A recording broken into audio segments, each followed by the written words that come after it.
Здраво! Денеска имаме една нова приказна од писателот Андерсен. Се вика Огнило. Па да почнеме. Еден војник кој се враќаше од војна, одеше кон родното село, кога на патот светна една вештерка, која му рече: Војнику храбар и млад, гледаш ли дрвоно има дупка, не баре склад? Ке сакаш ли ти, мое огнило, да најдеш таму каде се сокрило? Би падна во дупката, ете сега, а внатре злато има, не е шега. Златото можеш да си го земеш веднаш, само врати ми го оно што го имав веднаш. Веднаш, бабичке, огнилото ке ти го најдам, одговорил војникот. Делумно од љубопитност, а делумно или малку повеќе поради тоа што му се допаѓаше идејата за златото. Па така, тој се спушти во стеблото. На дното имаше ходник со 3 врати. Војникот ја отвори првата врата и најде куче со очи големи колку филџани за кафе кој седеше на ковчегот препон со бакарни парички. Младиот војник ја посла на подот магичната престилка, што му ја даде вештерката и го стави кучето врз неа. Песот остана мирен како кип. Додека војникот си ги полнеше џебовите со парички, за втората врата имаше куче со очи големи колку воденички камења, кое седеше врз ковчег препон со сребреници. И тука младиот војник ја посла престрилката и се награба од сребрените парички.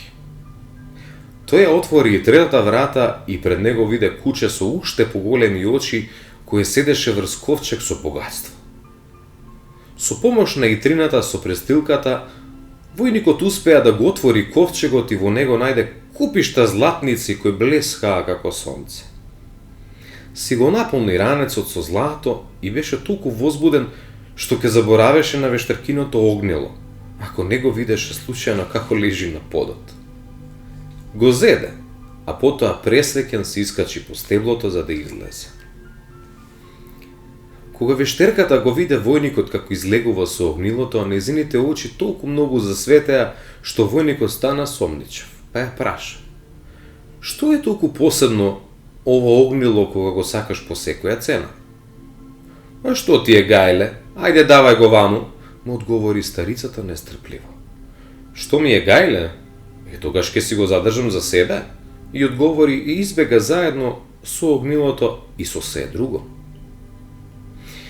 Бидејќи то никогаш немал кој знае колку пари, сето тоа богатство му удари во глава. Наместо да продолжи кон родното село, тој се упати во градот, каде што живееше раскошен живот, обкружен со подлизурковци и ласкавци. Еден ден тој разбра за една убава принцеза, која незината татко ја чувал под кула затоа што според едно старо пророштво и било пишено да се омажи за обичен војник. Заинтересиран младичот се обиде да дојде до неа, но не успеа. Бидејќи во сидот тој луксуз, наскоро војникот остана без кршена пара и без ниту еден пријател, една вечер тој го искористи огнилото за да запали оган и во истиот миг пред него се појави едно од кучињата што ги виде во стеблото. Ви стојам на располагање, господарю мој, рече кучето. Вчудовиден и воодушевен војникот не се двумеше да му побара многу златници. Одеднаш тој веќе не беше сиромашен и сам. Сепак не беше среќен затоа што беше обземен од една желба. Ох, колку многу сакам да се сретнам со принцезата. Па така, тој го зеде огнилото и побара од кучето да му ја донесе девојката која ја чувале затворена во кулата. Кога кучето се врати со заспаната принцеза на неговиот грб, војникот се заљуби бескрајно во неа и не можеше да се воздржи да не ја бакне нежно. Потоа кучето ја врати назад во кулата. Следното утро девојката им раскажа на своите родители за она што таа мислеше дека е сон, а тие загрижени им наредија на стражарите уште подобро да внимаваат на нивната ќерка. И покрај тоа, истата вечер, кучето успеа повторно да ја однесе од замокот без да биде забележано поради тоа. Кралицата речи да сошие джепче во ношницата на принцезата и да го наполни со зрна јачмен.